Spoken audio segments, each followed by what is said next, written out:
हमारे चैनल पर आपका स्वागत है। ऐसी ही और डरावनी कहानियों के लिए सब्सक्राइब करें। 3 दोस्तों देव, अली और निधि के साथ हिमाचल प्रदेश के कुल्लू शहर में 4 दिन की ट्रिप के लिए आई थी। उनकी ट्रिप के आखिरी दिन दशहरे का त्योहार था और कहते हैं कि कुल्लू का दशहरा पूरे इंडिया में बहुत फेमस है। इसलिए वान्या ने अपने दोस्तों से जिद करी कि अपने घर दिल्ली जाने से पहले वो ये मेला देखना चाहती है। सब खुशी खुशी मान गए और अपना सारा सामान गाड़ी में रखकर मेले के लिए निकल गए। वो अब मेले से कुछ ही दूर थे कि उन्हें लगा कि जैसे उनकी गाड़ी के टायर के नीचे कुछ आ गया हो। अली गाड़ी से उतरा और उसने देखा कि वो एक चौराहे पर खड़े थे और उनकी कार के टायर के नीचे एक मरी हुई काली बिल्ली और एक नींबू पड़ा था। अली ने यह बात सबको बताई। अली को लग रहा था कि उनके साथ किसी ने कोई मजाक किया है। निधि और देव भी अली की बात से सहमत हो गए, पर वान्या को कुछ अजीब सा इंट्यूशन आ रहा था, जैसे कुछ गलत होने वाला हो। वान्या किसी को कुछ बताती उससे पहले ही अली गाड़ी में बैठा और गाड़ी चलाने लगा। वो लोग कुछ ही दूर पहुंचे थे कि उनकी गाड़ी अचानक से रुक गई। देव ने बाहर निकलकर देखा तो गाड़ी का वही टायर फट गया था जिसके नीचे वो बिल्ली और नींबू आए थे। ये देखकर सबने डिसाइड किया कि मेला थोड़ी ही दूर है और वो चारों वहां तक वॉक करके चले जाएंगे। चलते चलते निधि को फील हुआ कि जैसे उसे कोई वापस गाड़ी के पास बुला रहा है और वो बार बार पीछे मुड़कर देखने लगी। वान्या के साथ साथ चलते हुए देव ने नोटिस किया कि वान्या के जूतों पर खून लगा है। उसने वान्या से उस बारे में पूछा, पर वान्या ने कोई जवाब नहीं दिया। तभी अली अचानक से चलते चलते गिर पड़ा। उसके दोस्त उस पर हंसने लगे, लेकिन अली ने उठकर कहा कि किसी ने तो उसे धक्का दिया। सब ये सुनकर थोड़े हैरान हो गए, क्योंकि उन चारों के अलावा वहां कोई नहीं था। तभी दूर से उन सभी को वान्या के चिल्लाने की आवाज आई। उन्होंने पलट कर देखा तो दूर पीछे से वान्या भागती हुई आ रही थी।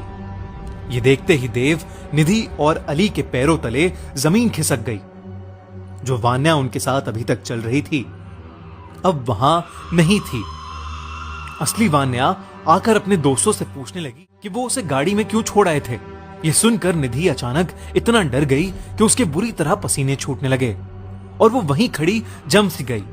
देव ने निधि से पूछा कि उसे अचानक क्या हुआ, तो उसने अपने हाथ से एक पेड़ की तरफ इशारा किया। उसी वक्त सबने उस पेड़ की तरफ देखा तो उन्हें उस पेड़ से उल्टी लटकी हुई एक औरत नजर आई। वो इतनी डरावनी थी कि उसे देखकर निधि तो बेहोश ही हो गई। उसकी आंखें बिल्कुल लाल थीं, लंबे सफेद बाल, टेढ़े हाथ और सफेद साड़ी पहने हुए वो उन्हें देखकर मुस्कुरा रही थी।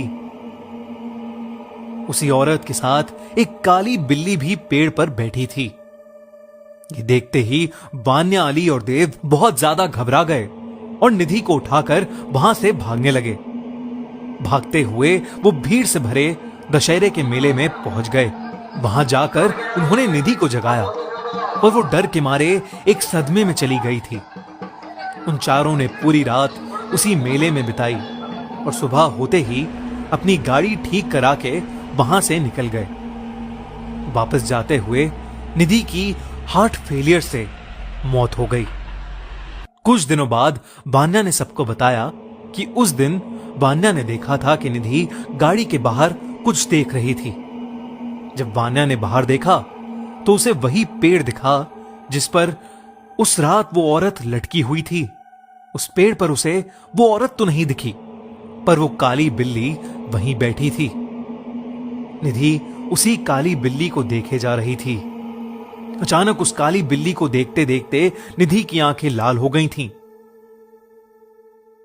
निधि वान्या को देखकर वैसे ही मुस्कुराए जा रही थी जैसे उस रात वो औरत मुस्कुरा रही थी। उसके कुछ ही देर बाद निधि हार्ट फेलियर से मर गई। उस दिन निधि को देखकर वान्या इतनी डर गई थी कि वो किसी से कुछ बोल ही नहीं पाई और उन तीनों ने अपनी प्यारी सी दोस्त निधि को हमेशा हमेशा के लिए खो दिया। ये खौफनाक किस्सा वो तीनों शायद जिंदगी भर नहीं भूल पाएंगे। और अगर आप कभी उस रास्ते से कुल्लू जा रहे हो तो उस सफेद साड़ी वाली औरत और उस काली बिल्ली से सावधान रहें।